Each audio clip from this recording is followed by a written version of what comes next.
किसी भी शहर में, किसी भी संभाग ज़िले में एयरपोर्ट की बहुत आवश्यकता होती, कोई भी अगर डेवलपिंग सिटी होती है। नमस्कार, इस वक्त हम मौजूद हैं रीवा एयरपोर्ट में और अभी तक चुरहटा हवाई पट्टी के नाम से यह जगह जानी जाती थी। रीवा के लोगों के साथ ही विंध्य के लोगों को भी एक अदद एयरपोर्ट की आवश्यकता महसूस हो रही थी। रीवा के विकास पुरुष कहे जाने वाले डिप्टी सीएम राजेंद्र शुक्ल ने इसके लिए प्रयास किया और माननीय सांसद जनार्दन मिश्र के सहयोग से यह शुरू हुआ। अब लगभग इसके लोकार्पण की तारीखों का इंतजार हो रहा है। लोकसभा चुनाव की वजह से आचार संहिता लगने के कारण तारीखें नहीं घोषित की गई थी। मिली जानकारी के मुताबिक जल्द ही यहां पर दिल्ली से टीम पहुंचने वाली है और टीम यहां पर निरीक्षण करने के बाद यह तय करेगी कि आखिर वह कौन सी तारीख होगी जिस दिन यहां से पहली फ्लाइट उड़ान भरेगी। बहुत अच्छा है क्योंकि रीवा से बाई रोड जाने में बहुत समय लगता है और एक ये अच्छी सौगात है। हमारे रीवा के डिप्टी सीएम आदरणीय भैया राजेंद्र शुक्ला, उनका जितना भी आभार किया जाए वो बहुत कम है। और हमारे सांसद जी जिन्होंने इतना विकास किया है कि जिसकी आदमी जितना सोचा था उससे कई ज़्यादा आगे उन्होंने काम करके दिखाया है। लेकिन जो अभी सिंगरौली का फेयर रखा गया है वो कोई ज़्यादा फेयर नहीं है, क्योंकि अगर आदमी सुबह सिंगरौली को जाता, सुबह निकलता है तो शायद पहुंचते पहुंचते शाम हो जाती है। अभी आधे घंटे में और 1150 के आसपास जो हमको फेयर मालूम पड़ा है रखा गया है, उस हिसाब से कोई ज़्यादा फेयर नहीं है। रीवा में एयरपोर्ट बन रहा है और यह एयरपोर्ट रीवा के लिए कितना ज़रूरी था? देखिए, किसी भी शहर का जब डेवलपमेंट होता है या उसकी शुरुआत होती है तो सबसे पहले व्यक्ति आता है तो उसका रेलवे स्टेशन या उसकी शहर की चीज़ों को देखता है, जैसे रोड हो गई, चीज़ें हो गई।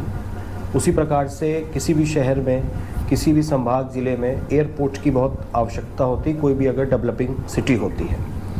चूँकि हमारे यहाँ लगातार डेवलपमेंट हो रहा है, स्वास्थ्य विभाग में डेवलपमेंट हो रहा है, नई नई इंडस्ट्रीज़ खुल रही हैं और हॉस्पिटल्स भी आ रहे हैं और एजुकेशन हब्स भी आ रहे हैं, जिसके लिए हमको एयरपोर्ट की अति आवश्यकता पड़ती है।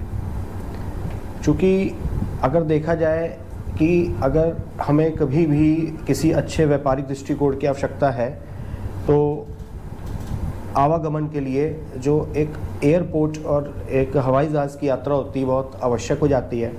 आज हमें हॉस्पिटल्स के लिए अगर डॉक्टर्स का आवागमन हो, उनके प्रॉपर वे में उनके आने जाने का व्यवस्था हो तो अच्छे से अच्छे डॉक्टर्स शहर में आ जाते हैं।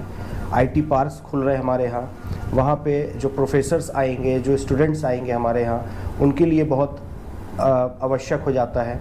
उसी प्रकार से व्यापारिक दृष्टिकोण से कोई भी व्यापार होता है 10-12 घंटे ट्रेन से लगते हैं और अगर वही सुविधा हमको हवाई जहाज़ की मिलती है कि हम सेम डे आवागमन कर सकते हैं, तो हर प्रकार से एक शहर का डेवलपमेंट और वहाँ के एरिया का डेवलपमेंट बहुत आवश्यक होता है। एयरपोर्ट शुरू होने के बाद कितना टर्नओवर बढ़ने वाला है रीवा का? देखिए, कोई भी डेवलपिंग स्टेज पे चीज़ होगी तो डे बाय डे चीज़ बढ़ेगी। किसी व्यापार को होने में अगर व्यक्ति यहाँ से जाता है परचेजिंग करने के लिए, रात को जाता था, नेक्स्ट डे पहुँचता था, 4 दिन उसको आवागमन में लगता था, फिर वहाँ से माल पहुँचता था। इसी प्रकार से अगर हवाई जहाज़ की यात्रा होगी, एयरपोर्ट के थ्रू जाएगा तो सेम डे वो जाएगा, सेम डे वो अपनी बात रख सकता है, सेम डे लोगों से मिल सकता है और आ सकता है। एयरपोर्ट के मामले में अब रीवा आत्मनिर्भर हो गया है। मध्य प्रदेश का यह 6वां एयरपोर्ट है और पूर्वी मध्य प्रदेश का यह 3रा एयरपोर्ट है। रीवा और विंध्य की जनता को अभी तक हवाई सफ़र करने के लिए जबलपुर, भोपाल और इंदौर जैसे शहरों में जाना पड़ता था। नज़दीक में इलाहाबाद होने के कारण भी कई लोग प्रयागराज, इलाहाबाद भी जाया करते थे, लेकिन अब विंध्य के सपनों को उड़ान देने के लिए रीवा एयरपोर्ट पूरी तरीके से तैयार हो चुका है। विंध्य की स्वर्णिम उड़ान के लिए रीवा एयरपोर्ट बहुत ज़रूरी था। शहरी विकास एजेंसियां तक अब रीवा को सपनों का शहर बता रही हैं। यह शहर अब सपनों की उड़ान भरने वाला है। अभी तक बात करें तो रीवा सिर्फ रेलवे रूट और रोड मार्ग से ही जुड़ा हुआ था, लेकिन अब यही रीवा हवाई सफ़र करने के लिए तैयार है। जल्द ही रीवा एयरपोर्ट यहाँ की जनता को समर्पित होने वाला है। आपको ये वीडियो कैसा लगा या आप हमारे कमेंट बॉक्स में जाकर जरूर बताएं। कैमरा पर्सन राम के साथ मैं नीरज तिवारी, विंध्य फर्स्ट।